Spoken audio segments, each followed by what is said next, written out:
قرض دہندگان اور دیگر متعلقہ فریقوں کے مفادات کا بھی تحفظ ہوگا۔ اپیل میں کہا گیا کہ بحریہ ٹاؤن قانون سے استثناء نہیں مانگ رہا، بلکہ یہ چاہتا ہے کہ قانونی تنازعات کو اس کے اثاثوں کی مسلسل ضبطی اور فروخت کے بجائے قانونی طریقہ کار اور انصاف کے تقاضوں کے مطابق حل کیا جائے۔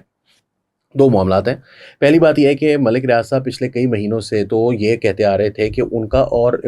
ریاست کا تنازع یہ ہے کہ وہ کہہ رہے ہیں کہ عمران خان صاحب کے خلاف وعدہ معاف گواہ بن جاؤ، اور میں جو ہے وہ کھڑا ہو گیا ہوں اور میں کسی کے خلاف وعدہ معاف گواہ نہیں بنوں گا، لہٰذا میں جو ہے وہ اس لیے زیر عتاب ہوں۔ کیوں پتہ نہیں ان کو کیا آس تھی، کیا امید تھی، جیسے وجاہت خان ٹائپ کے اور جن کا میں نے ذکر کیا، اور بہت سارے لوگ ہیں پاکستان سے باہر بیٹھے ہیں اور وہ اسی قسم کی باتیں کرتے رہتے ہیں کہ عمران اب آ رہا ہے، عمران اب جا رہا ہے۔ وہ یہ باتیں کرنے کی وجہ سے شاید ان کو بھی لگا کہ اس طرح کا معاملہ جو ہے وہ اگر میں بناؤں گا تو اس سے میرا کوئی فائدہ ہوگا یا کل کو عمران خان صاحب سے مجھے کوئی فائدہ ملے گا۔ اب وہ اصل بات پر آ گئے ہیں اور ان کو پتہ ہے کہ یہ جو ہے وہ ایک مالی تنازع ہے، اور یہ معاملہ جو ہے وہ پچھلے کوئی 12-13 سال سے چل رہا ہے۔ جو ڈی ایچ اے ویلی کا کیس تھا جس کے اندر انہوں نے غالباً کوئی ڈی ایچ اے کو زمین ایکوائر کر کے دینی تھی اور ڈی ایچ اے نے اس پر ڈیولپمنٹ کرنی تھی، اور اس کی وجہ سے کافی جو ہے وہ بڑا تنازع تھا، اور یہ کیانی صاحب کے زمانے سے جو ہے وہ غالباً یہ معاملہ چلتا آ رہا ہے۔ اس سارے سچویشن کے اندر اب جا کے وہ یہ کہہ رہے ہیں کہ جی اس تصفیہ کرائیں اور تصفیہ کے اندر جو ہے نا وہ تمام مسائل کو حل کریں، اور اس میں صرف میں شامل نہیں ہوں۔ بحریہ ٹاؤن کے حالات ظاہر سی بات ہے کہ بہت زیادہ خراب ہیں۔ وہاں پر کچھ عرصے پہلے تک تو ایسی خبریں بھی تھیں کہ وہاں پر چوریاں چکاریاں ہو رہی ہیں، کیونکہ وہاں کی جو سیکیورٹی گارڈز ہیں وہ وہاں پر ہی اسی علاقے سے، وہ گاؤں دیہاتوں سے وہ ارد گرد کے موجود تھے، وہاں پر وہ نوکریاں کر رہے تھے، اور اب کیونکہ ادارہ جو ہے وہ ان کو کمپنی ان کو پیسے نہیں دے پا رہی ہے تو اس لیے وہ وہیں پر، کیونکہ وہ ہاؤسنگ سوسائٹی کو ان سائڈ آؤٹ جانتے ہیں، تو وہی وہاں پر چوریاں چکاریاں کرتے پھر رہے ہیں۔ یہ کچھ لوگوں کی جانب سے وہاں پر رپورٹڈ واقعات ہیں۔ اب اس میں کتنی حقیقت ہے کتنی نہیں ہے میں انڈیپینڈنٹلی اس کو ویریفائی کرنے سے قاصر ہوں، مگر یہ جو باتیں ہیں اس کی وجہ سے ہوا یہ ہے کہ بحریہ ٹاؤن کے جو پرائسز ہیں وہ بڑے عرصے سے ایک جگہ پر سٹک ہیں۔ وہ پلاٹ جو آج سے 5-6 سال پہلے جس پوزیشن پر تھا وہ آج بھی وہیں پر ہے۔ اس کی وجہ یہ ہے کہ لوگ وہاں پر نہیں جا رہے۔ وہاں پر اب یہ کہا جا رہا ہے کہ سپلائی بڑھ چکی ہے اور ڈیمانڈ جو ہے وہ کم ہو چکی ہے، پلاٹس کی بھی، فلیٹس کی بھی، بہت سارے اپارٹمنٹس ہیں، جو کہ اس وجہ سے ابھی بھی آپ کو بحریہ ٹاؤن میں کمپیئر ٹو اور دیگر میں کسی کا نام نہیں لینا چاہتا کیونکہ یہ تو ان کے بارے میں ذکر ہو رہا ہے، تو اس لیے میں ان کا نام لے رہا ہوں، لیکن بہت ساری اور بھی ہاؤسنگ سوسائٹیز ہیں جہاں پر جو ریٹس ہیں وہ کہیں تیزی سے اوپر گئے ہیں، لیکن بحریہ ٹاؤن میں آج بھی آپ کو جو ہے وہ اس کے مقابلے میں کہیں سستا جو ہے وہ اپارٹمنٹ بھی مل جاتا ہے اور پلاٹ بھی مل جاتا ہے۔ اس کی ریزن یہ ہے کہ اس کی جو گروتھ ہے وہ آلموسٹ ختم ہو چکی ہے، اور انفراسٹرکچر جو ڈیولپمنٹ کے ان کے بہت سارے پروجیکٹس تھے وہ رکے ہوئے ہیں، جس کی وجہ سے بہت سارے لوگوں کو جن کی انویسٹمنٹس ہیں ان کو مشکلات پیش آ رہی ہیں۔ بہرحال ملک ریاض صاحب نے جو پیسے دینے ہیں وہ ان کو دینے پڑیں گے، اس کے بغیر جو ہے وہ گزارا نہیں ہے۔ اس میں دوسری بات جو میں کرنا چاہ رہا تھا وہ یہ ہے کہ مجھے یہ بات پتہ چلی آج جب مرتضیٰ علی شاہ صاحب جو کہ جیو کے رپورٹر ہیں انہوں نے ٹویٹ کی، اور ساتھ انہوں نے اپنی ویب سائٹ پر جو سٹوری تھی جیو کی ویب سائٹ پر اس کا لنک بھی دیا، لیکن جب میں نے اس لنک کو کھولا تو وہ ہوم پیج کی طرف ڈائریکٹ کر دیا اس نے مجھے۔ دا نیوز کے اوپر بھی یہ خبر موجود نہیں ہے، جیو نیوز کے اوپر بھی یہ خبر موجود نہیں ہے۔ انہوں نے اپنی فیس بک کے اوپر اس کے کچھ اسکرین شاٹس وغیرہ لے کے، اسکرین شاٹس تو نہیں ہے، وہ تصویریں بنا کے اس کے اوپر ٹیکسٹ ڈالا ہے یہ ساری اپیل کا اور اپنی سٹوری کا، لیکن جو سٹوری اصل میں ہے وہ اب ویب سائٹ کے اوپر موجود نہیں ہے۔ تو بہرحال کہیں نہ کہیں سے تو کوئی چیز آئی ہے جس کی وجہ سے وہ چاہے ملک ریاض صاحب کی طرف سے اس طرح کی اپیل ہے یا جو بھی ہے، کیونکہ مرتضیٰ علی شاہ صاحب جو ہیں انہوں نے تو ابھی بھی اس کو اپنے فیس بک پر اور ٹویٹر پر لگایا ہوا ہے۔ جیو نے اس کو ہٹایا، کیوں ہٹایا اس کے بارے میں جو ہے وہ ابھی تک جیو کی جانب سے کوئی بغیر کسی ایکسپلینیشن کے بس سٹوری کو ہٹا دیا گیا۔ تیسری خبر کی طرف چلتے ہیں۔ آزاد جموں اینڈ کشمیر میں پہلے ہی آپ کو پتہ ہے کہ الیکشن وہاں پر کافی کنٹروورشل ہے، لیکن اب ایک نئی کنٹروورسی جو ہے وہ جنم لے رہی ہے۔ وہاں پر LA-17